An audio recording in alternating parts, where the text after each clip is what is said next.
got a look at what's going on weather-wise today. Michael, you're pretty busy over there. Yeah, another busy day weather-wise. We've got the fire risk to talk about, and we've got the potential for severe weather, which mostly will come in probably after dark and into the early morning hours tomorrow. But let's break down the possible severe weather impacts. Again, there is a small chance we get an isolated storm or two to pop up from about 3 o'clock this afternoon to about 10 o'clock tonight, but then that chance will become a little higher for us as a cold front moves in from the north and west. That can provide a little bit more lift to the atmosphere to get storms to develop.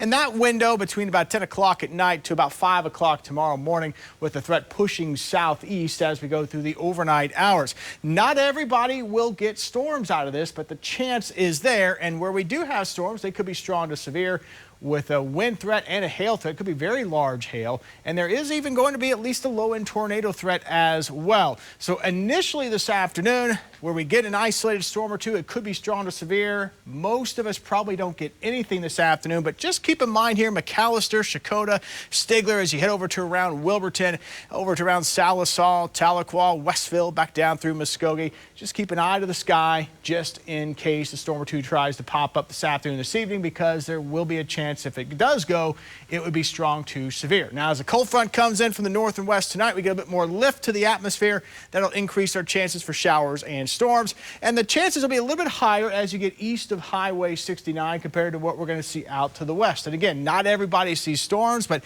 just have a way to get warnings sent to you overnight tonight if you are going to be sleeping. A good way to wake up in case we do get any severe weather, in case one of those storms is heading to you. But again, we'll keep an eye on that wind, hail, and tornado potential with any storms that would happen to develop. Right now, things are quiet as you're heading out the door. We're nice and warm. You can feel that southerly flow pumping up a lot of the Gulf of Mexico moisture and warmth northward. Great view here overlooking downtown from Brookside on the Wade's RV Weather Camera Network. And again, most of the day will be good. Just windy and warm, highs in the mid-80s. Maybe not as warm as what we were yesterday with an 89-degree record high, but we'll go about mid-80s or so this afternoon with that south breeze at 15 to 30 miles per hour. There will be a few of us holding into the low 80s, especially as you head here to the east. And we talked a little bit about the severe weather, but there's also that grass fire risk for today.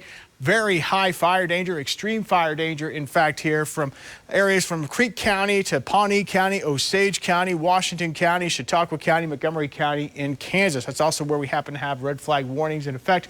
No outdoor burning, just don't chance it. Very low humidities here to the west with some gusty winds will increase that grass fire potential. We'll hold into the 70s tonight, and again, most of us will stay dry through the evening hours. We do have that isolated storm chance this evening, which could be strong to severe, but most of us just stay dry with a few clouds. And then tomorrow morning, behind that cold front, it'll be much cooler. Lows down into the 40s tomorrow morning with falling temperatures behind that front tonight. We keep it in the 60s tomorrow and Thursday. As we head into next week, or I should say into the weekend for Easter Sunday, looking real nice with highs into the 70s.